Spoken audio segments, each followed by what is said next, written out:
வாங்க வாங்க இன்னைக்கு என்னோட கடன்னு காய்கறிகளை நறுக்கி போட்டு படபடன்னு சூப்பு வச்சு 10 நிமிஷத்தில் சாப்பிட்றலாங்க.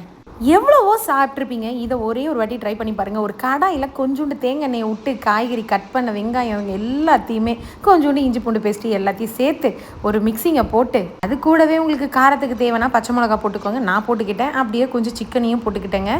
கொஞ்சம் போன்லெஸ்ஸாக போட்டுக்கிட்டேன். ஏன்னா எனக்கு அந்த கொல்லாஜனுக்காக நான் போன் போட்டுக்கிட்டேன்.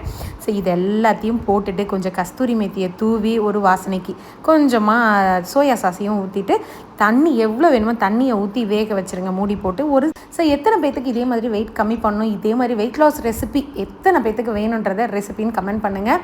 நான் வர வீடியோவில் இதுக்கு மேலே கண்டிப்பாக ரெசிபி அப்லோட் பண்ணுறேன். ஏமா நீயும் சொல்லிக்கிட்டு தான் இருக்க எங்கம்மா பண்ணுற அப்படின்னு கேட்டுறாதீங்க. கண்டிப்பாக பண்ணுறேன். அப்புறம் என்ன, ஒரு லைக்கையும் போட்டு ஒரு ஃபாலோ தட்டி விட்டு. இங்க பாத்தீங்கன்னா என்னோட சூப் ரெடி ஆயிடுச்சு. சோ இதுல வந்துட்டு நிறைய வெஜிடபிள் முடிஞ்ச வரைக்கும் பாத்தீங்கன்னா நான் ஒயிட் ரைஸ் சுத்தமாவே எடுத்துக்கிறதுல அவாய்ட் பண்ணிட்டேன். சோ எனக்கு சாப்பிடணும்னு தோணுச்சுன்னா வரகு சாமி, அப்படி இல்லைன்னா கீனுவா இதுலயே போட்டு சமைச்சிருவேன். இன்னைக்கு சூப் சாப்பிடணும்னு தோணுச்சு, அதனால சூப். ஸோ இதுல வந்து சிக்கன், பட்டர் பீன்ஸ், அதுக்கப்புறம் ப்ரொக்கோலி, காய் நிறைய போட்டிருக்கேன். ப்ரோட்டீன் சோர்ஸ்க்காக ப்ரொக்கோலியும் பிளஸ் சிக்கனும் போட்டிருக்கேன். கூடவே 1 கப் வெள்ளரிக்காய். ஸோ இதுதாங்க என்னோட லஞ்ச்.